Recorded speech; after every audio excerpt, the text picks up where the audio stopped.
नमस्कार विद्यार्थी मित्रांनो, अभ्यास अलर्ट या आपल्या यूट्यूब चॅनलवरती आपलं स्वागत आहे. तर विद्यार्थी मित्रांनो बघा, आज आपण पाहणार आहोत 2 मे 2026च्या अत्यंत महत्त्वाच्या चालू घडामोडी.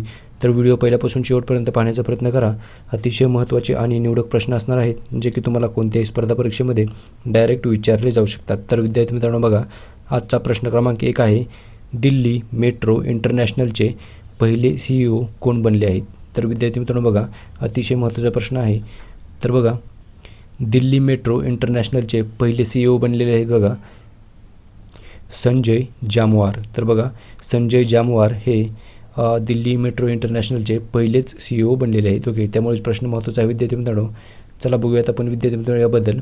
बघा, संजय जामवार हे दिल्ली मेट्रो इंटरनॅशनल लिमिटेडचे पहिले मुख्य म्हणजेच बघा पहिले CEO म्हणजेच मुख्य कार्यकारी अधिकारी बनलेले आहेत. तर बघा, एप्रिल 2026मध्ये त्यांची नियुक्ती करण्यात आलेली आहे आणि जामवार हे निवृत्त IRTS म्हणजेच इंडियन रेल्वे ट्रॅफिक सर्व्हिस अधिकारी आहेत. तर लक्षात ठेवा. चला पुढचा प्रश्न बघूयात आपण. प्रश्न क्रमांक 2 आहे बघा, नुकतेच ॲटलास ड्रोन स्वार्म सिस्टीमचे अनावरण कोणत्या देशाने केले आहे? तर बघा, याचं उत्तर असणार आहे ऑप्शन नंबर C म्हणजेच बघा चीन. तर बघा, या ॲटलास ड्रोन स्वार्म सिस्टीमचे नुकतेच चीन या देशाने अनावरण केलेले आहे. लक्षात ठेवा, चीन या देशाची राजधानी आहे बघा बीजिंग. चीनचे राष्ट्राध्यक्ष आहेत बघा शी जिनपिंग आणि चीन या देशाचे चलन आहे युआन. तर लक्षात ठेवा. तर विद्यार्थी मित्रांनो चला बघूयात आपण याबद्दल. बघा, यामध्ये आर्टिफिशियल इंटेलिजन्स म्हणजेच AIचा वापर करण्यात आला असून हे ड्रोन्स एकमेकांशी संवाद साधून शत्रूशी ओळख पटवणे आणि एकत्रित हल्ला करणे यासारखी कामे स्वयंचलितपणे करू शकतात. ओके, तर लक्षात ठेवा. तर विद्यार्थी मित्रांनो चला पुढचा प्रश्न बघूयात आपण. प्रश्न क्रमांक 3 आहे बघा, एप्रिल 2026मध्ये भारत आणि कोणत्या देशाने मुक्त व्यापार करारावर म्हणजेच FTA केलेला आहे? ओके, तर लक्षात ठेवा. याचं उत्तर असणार आहे ऑप्शन नंबर B म्हणजेच न्यूझीलंड. तर बघा, भारत आणि न्यूझीलंड या 2 देशांनी नुकताच एप्रिल 2026मध्ये हा FTA केलेला आहे म्हणजेच मुक्त व्यापार करारावरती सह्या केलेल्या आहेत. तर चला बघूयात आपण याबद्दल. तर बघा, भारताचे केंद्रीय वाणिज्य मंत्री पियुष गोयल आणि न्यूझीलंडचे व्यापार व गुंतवणूक मंत्री टॉड मॅकॅले यांनी नवी दिल्लीतील भारत मंडपम येथे या करारावरती स्वाक्षरी केलेली आहे. ओके, तर लक्षात ठेवा. चला पुढचा प्रश्न बघूयात आपण. प्रश्न क्रमांक 4 आहे बघा, महाचतुर AI चॅटबॉट कोणत्या राज्याने लॉन्च केला आहे? तर बघा, याचं उत्तर असणार आहे ऑप्शन नंबर C म्हणजेच महाराष्ट्र. तर बघा, आपल्या महाराष्ट्राने महाचतुर AI चॅटबॉट नुकताच लॉन्च केलेला आहे. ओके, तर लक्षात ठेवा. महत्त्वाचा प्रश्न आहे विद्यार्थी मित्रांनो. चला बघूयात आपण याबद्दल. बघा, 27 एप्रिल 2026 रोजी महाराष्ट्राचे मुख्यमंत्री देवेंद्र फडणवीस यांनी मुंबईमधील सह्याद्री अतिथीगृहात या चॅटबॉटचे लोकार्पण केलेले आहे. तर बघा, याचा उद्देश काय असणार आहे? तर राज्यामधील तरुणांना एकाच व्यासपीठावरती कौशल्य प्रशिक्षण आणि रोजगाराच्या संधी, शिकाऊ उमेदवारी म्हणजेच अप्रेंटिसशिप आणि उद्योजकतेचे मार्गदर्शन उपलब्ध करून देणे हा याचा उद्देश असणार आहे. तर विद्यार्थी मित्रांनो बघा, हा जो चॅटबॉट आहे तो कौशल्य, रोजगार आणि उद्योजकता नाविन्यता विभागाच्या पुढाकाराने विकसित करण्यात आलेला आहे. तर बघा विद्यार्थी मित्रांनो लक्षात ठेवा.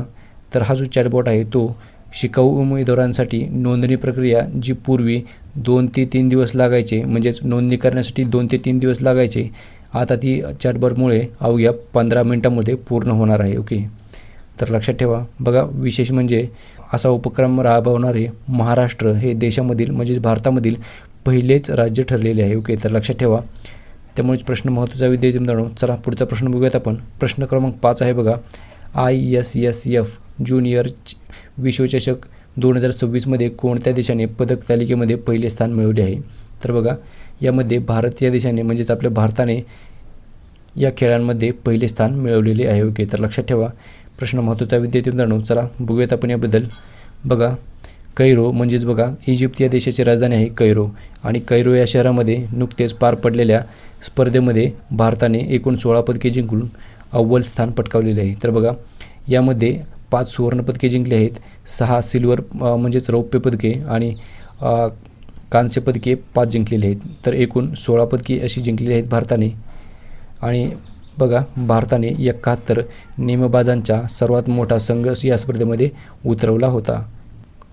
तर लक्षात ठेवा विद्यार्थी मित्रांनो. चला पुढचा प्रश्न बघूयात आपण. प्रश्न क्रमांक 6 आहे बघा, बांगलादेशला मका म्हणजेच कॉर्न निर्यात करण्याच्या बाबतीमध्ये ब्राझील या देशाने कोणत्या देशाला मागे टाकून पहिले स्थान मिळवले आहे? तर बघा याचं उत्तर असणार आहे ऑप्शन नंबर ए म्हणजेच भारत. तर ब्राझील या देशाने भारताला बांगलादेशला मका निर्यात करण्याच्या बाबतीमध्ये मागे टाकलेले आहे. ओके, आणि पहिले स्थान प्राप्त केलेले आहे. तर लक्षात ठेवा. चला बघूयात आपण विद्यार्थी मित्रांनो पुढचा प्रश्न क्रमांक 7 आहे बघा. INS कालपेनीची बांधणी कोणत्या कंपनीने केली आहे? तर बघा याचं उत्तर असणार आहे ऑप्शन नंबर ए म्हणजेच बघा garden rich ship builders and engineers या कंपनीने INS कालपेनीची या जहाजाची बांधणी केलेली आहे. ओके, तर लक्षात ठेवा. तर विद्यार्थी मित्रांनो चला पुढचा प्रश्न बघूयात आपण. प्रश्न क्रमांक 8 आहे बघा. नवजात बालकांसाठीच्या पहिल्या मलेरिया औषधाला कोणत्या संस्थेने मंजुरी दिली आहे? ओके, तर लक्षात ठेवा. याचं उत्तर असणार आहे विद्यार्थी मित्रांनो ऑप्शन नंबर ए म्हणजेच WHO. बघा जागतिक आरोग्य संघटनेने नवजात बालकांसाठीच्या पहिल्या मलेरिया औषधाला नुकतीच मंजुरी दिलेली आहे. ओके, तर लक्षात ठेवा. व्हेरी इम्पॉर्टंट प्रश्न आहे विद्यार्थी मित्रांनो. चला बघूयात आपण याबद्दल. बघा नवजात बालकांसाठीच्या पहिल्या मलेरिया औषधाला जागतिक आरोग्य संघटना म्हणजेच वर्ल्ड हेल्थ ऑर्गनायझेशन या संस्थेने मंजुरी दिलेली आहे. ओके, तर लक्षात ठेवा. बघा या औषधाचे नाव काय आहे? क्वारटेम बेबी. ओके, तर असे या औषधाचं नाव आहे. तर बघा हे औषध नोवार्टिस या फार्मा कंपनीने मेडिसिन्स फॉर मलेरिया वेंचर याच्या सहकार्याने विकसित केलेले आहे. ओके, तर लक्षात ठेवा. तर बघा विद्यार्थी मित्रांनो हे जे औषध आहे ते 5 किलोपेक्षा कमी वजन असलेल्या म्हणजेच सुमारे 2 ते 5 किलो वजन या नवजात बालकांसाठीच्या खास तयार करण्यात आलेले हे मलेरिया औषध आहे.